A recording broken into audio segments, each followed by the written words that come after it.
सिद्धार्थ से शुरू करती हूँ, उसके बाद फिर बाकी एस्पेक्ट्स पर आऊंगी। सिद्धार्थ, आप इस खबर को किस तरीके से देखते हैं? क्या ये एक क्विड प्रो को है, एक हाथ से लो दूसरे हाथ से दो, यानी कि एक हाथ से गौतम अडानी ने 18 मिलियन की का सेटलमेंट किया, लेकिन शर्त यह है कि उनको अब निवेश करना पड़ेगा $10 बिलियन का। ये खेल क्या है? ये क्विड प्रो को तो हमने सोचा था भारत में ही चलता है, यहां तो मोदी जी और अदानी के चक्कर में डोनाल्ड ट्रंप भी क्विड प्रो को के चक्कर में पड़ गए।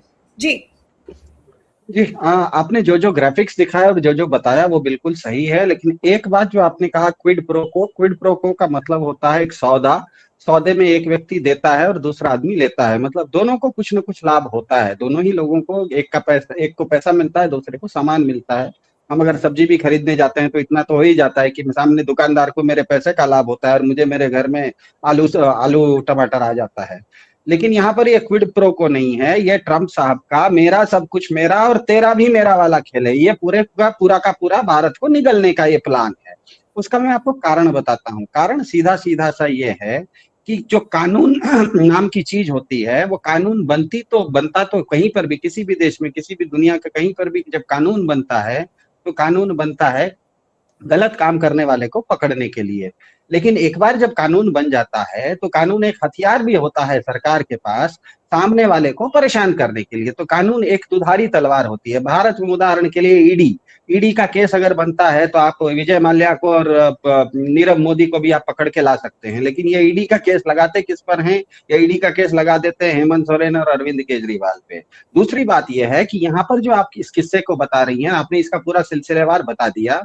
ये केस अभी खत्म नहीं हुआ है। इसमें 3 छोटे छोटे नुआंसेस हैं। नुआंसेस ये है कि केस तो है कि सिक्योरिटी एंड एक्सचेंज कमीशन के पास कि अदानी ने अमेरिकी निवेशकों के साथ धोखाधड़ी की है, और ये केस एसईसी नाम की संस्था ने, सिक्योरिटी एक्सचेंज कमीशन ने न्यूयॉर्क के कोर्ट में 2 केस के रूप में डाली है, एक सिविल केस और एक क्रिमिनल केस। लेकिन क्योंकि ये केस की रजिस्ट्री, सबसे पहले इसका कंप्लेनेंट है जिसको एफआईआर कहते हैं, ये एसईसी के पास है।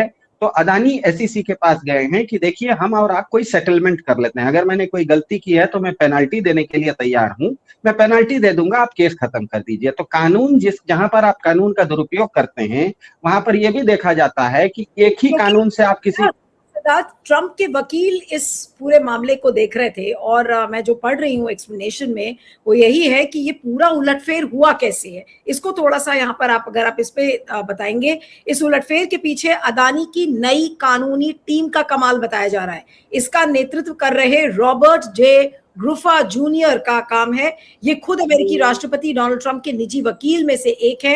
रिपोर्ट है कि पिछले महीने वॉशिंगटन में न्याय विभाग के मुख्यालय में एक अहम बैठक हुई। ग्रुफा ने करीब 100 स्लाइड्स की प्रस्तुति की, जिसमें उन्होंने साबित करने की कोशिश की। 2 मुख्य पॉइंट्स उन्होंने कोशिश किया है साबित करने के लिए। एक कि अभियोजकों के पास पर्याप्त सबूत ही नहीं है, और दूसरा कि अमेरिका को इस मामले में सुनवाई करने का अधिकार नहीं है, क्योंकि ये क्राइम अगर या अपराध अगर भारत में हुआ है तो फिर अमेरिका इस पर कैसे ज्यूरिसडिक्शन होल्ड करता है। ये बात एक इंपॉर्टेंट है। जी सिद्धार्थ, मतलब आप कह रहे हैं कि अडानी के वकील ने ये कह दिया है कि अमेरिका के लोगों को चूना नहीं लगाया है मैंने, भारत के लोगों को चूना लगाया, इसीलिए अमेरिका इस पर केस नहीं करे। मतलब वो खुद मान रहे हैं कि भारत के लोगों को चूना लगा दिया। तो ये दलील दी है जी। हाँ, हो गया था, तो मतलब चूना तो लगा ही दिया। मतलब चूना लगाने वाली ये संस्था है, ये जो अडानी नाम का इकाई है, ये चूना लोगों को लगाता है, चाहे वो भारत में लगाए या अमेरिका में लगाए। अमेरिका पकड़ता है तो कहता है आपको नहीं लगाया, मैंने भारत को लगाया। देखिए कोई भी बात होती है ना नीलू जी, अचानक अगर रावण ने सीता का हरण कर लिया, क्यों किया पूछेंगे तो जब तक आप उसका संदर्भ नहीं देंगे कि रावण को राम जी ने धनुष जिस समय तोड़ा था उस समय रावण का अहंकार तोड़ा था, इसीलिए रावण के अंदर एक बदले की भावना थी। तो कभी कभी थोड़ा संदर्भ देना पड़ता है, तो मैं संदर्भ देने की कोशिश कर रहा था कि ये जो एसईसी का केस है, ये क्योंकि वहां पर क्रिमिनल और सिविल दोनों है, इसीलिए अब अडानी के वकील 10 तरह की दलील दे। कुल मिला के वो कहना ये चाह रहे हैं कि क्योंकि इसमें एक पेनाल्टी नाम का प्रोविजन है, तो आप मुझसे कोई पेनाल्टी ले लीजिए और मेरे ऊपर केस खत्म कर दीजिए। ये चीज अब प्रोसेस में है। अभी तक देखिए केस खत्म नहीं हुआ है, दोनों केस जिंदा है।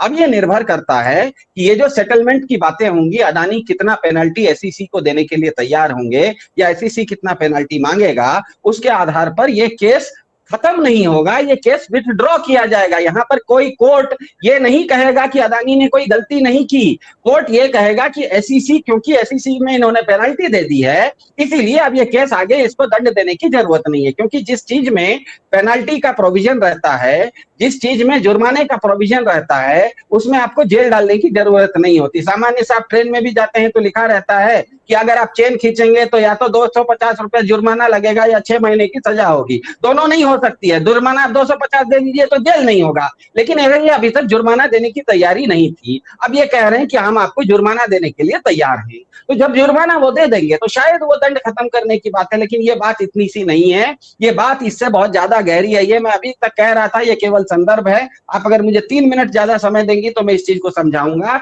ये पूरा का पूरा खेल ये है कि पिछले साल ट्रंप एडमिनिस्ट्रेशन ने आते ही ट्रंप को समझ में आ गया कि भारत अमेरिका से केवल और केवल हाईटेक चीजें लेता है, लोटेक चीजें, रोजमर्रा की चीजें नहीं लेता। हाईटेक चीजों का मतलब है भारत अमेरिका से सैटेलाइट लेता था, हवाई जहाज के इंजन लेता था। ये ऐसी चीजें नहीं है जो रोज ली जाए, कभी साल में 10 साल में एक बार लिया जाता है।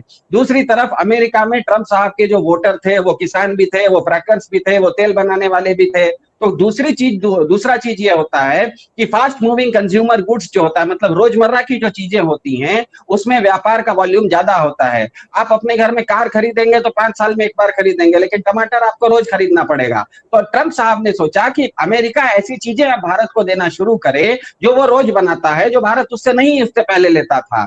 इसीलिए 13 फरवरी 2025 को, जिस समय भारत के प्रधानमंत्री अमेरिका के राष्ट्रपति से व्हाइट हाउस में मिलने गए, उस समय दोनों के बीच में एक संधि हुई। वो संधि व्हाइट हाउस के वेबसाइट पर भी उपलब्ध है और भारत के सरकार के भी उपलब्ध है। उस पर अमेरिका के राष्ट्रपति, भारत के प्रधानमंत्री दोनों का सिग्नेचर है। उसमें अमेरिका ने सीधा लिखवा लिया और भारत ने लिख के दे दिया कि भारत अमेरिका से सबसे ज्यादा तेल भी खरीदेगा, भारत अमेरिका से मवेशी का चारा भी खरीदेगा, भारत अमेरिका से बत्तख का मांस भी खरीदेगा। तो ये सब चीजें पहले ही हो गई थी। बीच में क्योंकि ये रुक गई थी, भारत साइन करने के बाद, मतलब उस पर हस्ताक्षर करने के बाद पीछे हटने लगा था, इसीलिए इन्होंने अदानी को टाइट किया ताकि भारत वापस लाइन पर आ जाए। आज की तारीख में भारत इतना जबरदस्त लाइन पर आया है कि एनर्जी के मामले में, मतलब तेल और ऊर्जा के मामले में पिछले 1 साल में अमेरिका से हम 62% ज्यादा खरीद रहे हैं। मतलब 1 लाख करोड़ रुपया ज्यादा हम अमेरिका को दे रहे हैं ताकि वो रोजमर्रा की चीज तेल हमको दे। मैं 7 आइटम गिनाता हूं। दूसरा है कपास। कपास एक ऐसी चीज है कि भारत के किसान उगाते हैं, लेकिन पिछले 1 साल में हमने 15,000 करोड़ रुपए का, मतलब 58% ज्यादा कपास अमेरिका से लेना शुरू किया। तीसरा है सूखा मेवा, जिसे ड्राई फ्रूट्स कहते हैं। हमारे भारत के किसान उसे बनाते हैं, लेकिन हमने 8,000 करोड़ का ज्यादा, मतलब 21% ज्यादा मेवा अमेरिका से लेना शुरू किया। चौथा है सोयाबीन का तेल। हमारे किसान सोयाबीन उगाते हैं, लेकिन हमने पिछले 1 साल में 7,000 करोड़ रुपया, मतलब 19% ज्यादा सोयाबीन का तेल अमेरिका से खरीदना शुरू कर दिया। चौथा है एथेनॉल, जो कि आजकल नितिन गडकरी जी पेट्रोल में मिला के बेचने की बात करते हैं। हम 2,000 करोड़ का एक्स्ट्रा अमेरिका से खरीद चुके हैं, जो कि 14% ज्यादा है। अगला बात है मवेशी का चारा। 750 करोड़ रुपए का मवेशी का चारा पिछले 1 साल में अमेरिका से आना शुरू हो गया। पहले वो नहीं आता था। 8% की वृद्धि। यहां तक कि गेहूं और अनाज जैसी चीजें 5% ज्यादा, जो कि गेहूं और अनाज भारत अपने आप में कहता है कि आत्मनिर्भर है। हम खाद्य सुरक्षा में हमारे पास पंजाब से लेके उत्तर प्रदेश से लेके पूरे देश को हम खिलाते हैं। हम बहुत देशों को खाद, जैसे क्या कहते हैं, गेहूं का हम एक्सपोर्ट भी करते हैं, लेकिन हमने गेहूं भी इंपोर्ट करना अमेरिका से शुरू किया है। मतलब ये जो अदानी का दबाव था, वो दबाव के अंतर्गत भारत आ चुका। भारत आज जो जो चीजें हमारे किसान बनाते हैं वो भी हम अब अमेरिका से खरीदना शुरू कर दिए हैं। तो भारत ने, क्योंकि अमेरिका के दबाव में आके भारत अमेरिका की सारी बातें मान ली, इसीलिए 5 सेकंड में खत्म कर देता हूं, इसीलिए वो जो डंडा उन्होंने अडानी के ऊपर चलाया था, अब कह रहे हैं कि अब मैं डंडा हटाने की तैयारी कर रहा हूं। बस इतनी सी बात है। ठीक है, इस पे लगातार विपक्ष इस पर रिएक्ट